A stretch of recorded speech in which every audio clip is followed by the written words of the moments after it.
मुसलमान उनको हिंदू क्यों कहते हैं, ये मुझे समझ में नहीं आया अभी तक। ब्राह्मण तो लालच में कहते हैं कि वो 3.5% के 85% बनना चाहते हैं, ताकि उनके एमएलए चुनकर आ जाए, ताकि उनके एमपी चुनकर आ जाए, ताकि उनका प्रधानमंत्री हो जाए। ये तो उनका लालच है।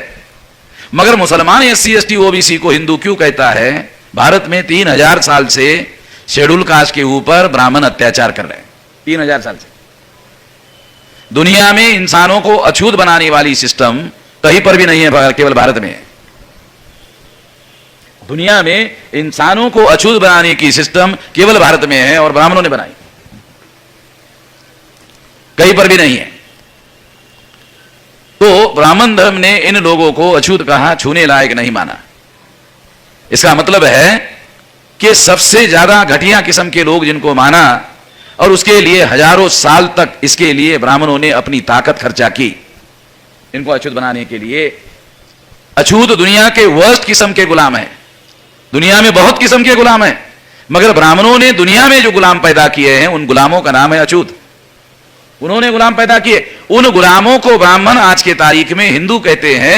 मुसलमान हिंदू क्यों कहते हैं मुझे समझ में नहीं आता। आदिवासियों को तो सुप्रीम कोर्ट भी हिंदू नहीं मानती। आदिवासियों को सुप्रीम कोर्ट ने डिसीजन दिया आदिवासी हिंदू नहीं है। दूसरे हैं पिछड़ा वर्ग, जिसको ओबीसी कहा जाता है, हिंदी में पिछड़ा वर्ग कहा जाता है। ये पिछड़े वर्ग के लोग जो ब्राह्मणों ने वर्णा सिस्टम बनाया, उस वर्णा सिस्टम में इनको शूद्र बनाया गया। जो पिछड़े वर्ग के लोग हैं, जो ओबीसी के लोग हैं, वो ब्राह्मण धर्म में इनको शूद्र बनाया गया है। शूद्र का मतलब है अधिकार वंचित। अधिकार वंचित का मतलब है गुलाम। दुनिया में जो गुलाम होते हैं वही अधिकार वंचित होते हैं। तो ब्राह्मणों ने इनको शूद्र बनाया। अब एससी एसटी जो ओबीसी है, ये लोग, इन लोगों को उन्होंने गुलाम बनाया। उसके लिए 3000 साल तक ब्राह्मणों ने अपनी ताकत खर्चा की। वो लोग हिंदू कैसे हो सकते हैं? जिनको उन्होंने गुलाम बनाने के लिए इतने देर तक ताकत खर्चा की, वो हिंदू कैसे हो सकते हैं? वो हिंदू नहीं है। ब्राह्मणों को हमें हिंदू कहने दो, मुसलमानों को हमें हिंदू नहीं कहना चाहिए। कुछ मुसलमानों को जब मैंने ये सलाह दी तो मुसलमानों ने मुझे कहा, आपके लोग भी तो अपने को हिंदू कहते हैं, आपके जो लोग हैं वो भी अपने को हिंदू कहते हैं। तो मैंने कहा सही फरमाया आपने। अब आपको मैं एक सवाल पूछता हूं कि एक चौराहे पर एक पागल आदमी कपड़े फाड़ रहा था और जोर जोर से चिल्ला रहा था कि देश का राष्ट्रपति रामनाथ कोविंद नहीं है, मैं हूं। मान लोगे?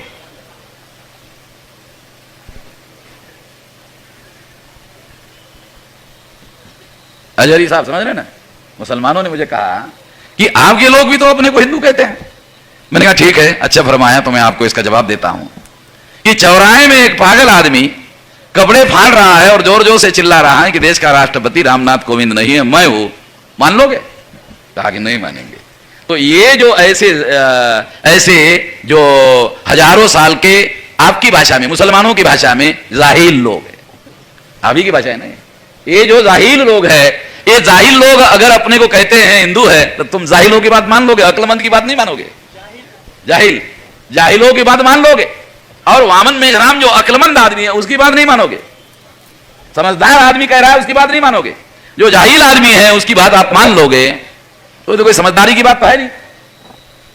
इसलिए मैं मुसलमानों को यह कहता हूं कि ब्राह्मणों को हमें हिंदू कहने दो, आप हमें हिंदू मत कहो। इससे मुसलमानों का फायदा कम, बिल्कुल भी फायदा नहीं है, मगर नुकसान बहुत ज्यादा है। इससे अल्पसंख्य ब्राह्मण बहुसंख्य बन जाते हैं, और अल्पसंख्य ब्राह्मण जब बहुसंख्य बन जाते हैं तो वो ताकतवर हो जाते हैं, और जब वो ताकतवर हो जाते हैं तो जालिम का ताकतवर होना और जालिम को ताकतवर बनाने के लिए मदद करना बहुत गलत बात है। इस्लाम जालिमों के विरोध में है, हदीस जालिमों के विरोध में है, कुरान पाक जो है वो जालिमों के विरोध में है। जालिम को रोकने के लिए आपको आदेश है, और ईमान वाले उन्हीं को कहा जाता है जो जालिम का विरोध करते हैं।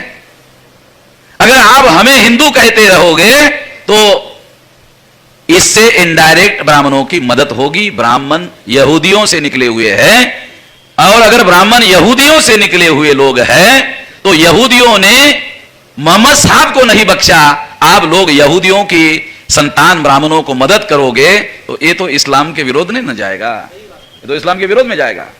आपको मालूम होना चाहिए कि जो ब्राह्मण है उसका डीएनए और यहूदियों का डीएनए एक है, एक ही लोग हैं।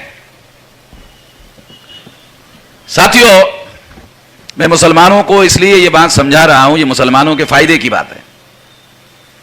दूसरी एक बात और मैं आपको कहना चाहता हूं, मैं गालिब अकादमी में जब गया था तो जितने भी मुसलमान वक्ता बोलने के लिए आते थे वो इस देश को हिंदुस्तान कहते थे। जब कार्यक्रम समाप्त हो गया तो मैंने मुसलमानों को कहा कि तुम हिंदू हो क्या? कहा कि नहीं, हम तो हिंदू नहीं है। तुम हिंदू नहीं हो, तुम मुसलमान हो, इसका मतलब है हिंदुस्तान में रहने वाला हिंदू ही ना माना जाएगा। ये सारे देश का नाम तुम कह रहे हो हिंदुस्तान, अगर सारे देश का नाम हिंदुस्तान है और तुम हिंदुस्तान में रह रहे हो तो तुम भी तो हिंदू हो गए हो। अब तुमको पूछ रहा हूं तो तुम कह रहे हो हम हिंदू नहीं है। तो बगैर सोचे समझे लोग कुछ बातें करते रहते हैं, बगैर विचार करके कुछ बातें लोग कहते रहते हैं। मुसलमानों को मैं ये भी अनुरोध करता हूं कि भारत के संविधान में बाबा साहब आंबेडकर ने लिखा India that is a Bharat. आप अपने घर में जाओ, अगर आपके पास पासपोर्ट है तो पासपोर्ट में ऊपर के पन्ने पर पढ़ा हुआ पढ़ो, ऊपर लिखा होगा इंडिया और नीचे लिखा होगा भारत। आप लोग विदेश में जाने के लिए पासपोर्ट बनाते हो, वहां कहीं पर हिंदुस्तान लिखा हुआ नहीं है, वहां भारत और इंडिया लिखा हुआ है, आप पढ़ लो।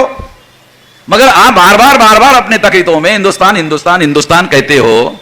एक सभा में मैंने कहा कि इतनी बार हिंदुस्तान आप कहते हो, इतनी बार तो आरएसएस वाले नहीं करते। मुझे तो कभी कभी डाउट होता है तुम्हारे कार्यक्रमों में आने के बाद कि कहीं मैं आरएसएस के सपोर्टरों के बीच में तो नहीं आके बैठा हुआ हूं। इतनी बार आरएसएस वाले भी हिंदुस्तान नहीं कहते। तो मैं मुसलमानों को यह अनुरोध करता हूं, मैंने ये बात नोमानी साहब को कही तो नोमानी साहब ने कहा हाँ, ये बहुत इंपॉर्टेंट बात है, अभी मैं बोलना बंद कर देता हूं और दूसरे लोगों को भी बोलने के लिए मनाही कर देता हूं। यही बात मैंने वली रहमानी साहब जो मुस्लिम पर्सनल बोर्ड के जनरल सेक्रेटरी है उनको कहा। मैंने उनको कहा जिसको आप हिंदू धर्म कहते हैं ना, वो हिंदू धर्म भी नहीं है, वो ब्राह्मण धर्म है। आप लोगों को आप लोग कहते हैं हिंदू धर्म, ये हिंदू धर्म भी नहीं है, ये ब्राह्मण धर्म है। मैंने एक ब्राह्मण को पूछा कि हिंदुओं के धर्म ग्रंथों के नाम बताओ, तो कहा वेद, श्रुति, स्मृति, पुराण, रामायण, महाभारत, गीता। मैंने कहा ये तो ब्राह्मण धर्म के हैं, हिंदुओं के कहां है? दूसरा सवाल पूछा वेद में हिंदू शब्द क्यों नहीं है? वेद, श्रुति, स्मृति, पुराण, रामायण, महाभारत, गीता में हिंदू शब्द क्यों नहीं है? तीसरा सवाल पूछा हिंदू शब्द भारतीय भाषा का है क्या? चौथा सवाल पूछा हिंदू संस्कृत भाषा का शब्द है क्या? चुप हो गया, बोल नहीं रहा, फिर चुपचाप सुन रहा है। मैंने कहा तुम बोल नहीं रहे हो, जानते हुए भी नहीं बोल रहे हो, तुम्हारी बोलती मैंने बंद करी ना। रेलवे में हम ट्रैवलिंग कर रहे थे, ये साइड में ब्राह्मण बैठा था, ये साइड में मैं बैठा था, चर्चा चल रही। फिर मैंने कहा पर्शियन भाषा का नाम सुना? हाँ, ये पर्शियन भाषा भारतीय नहीं है और ये हिंदू शब्द पर्शियन भाषा का है।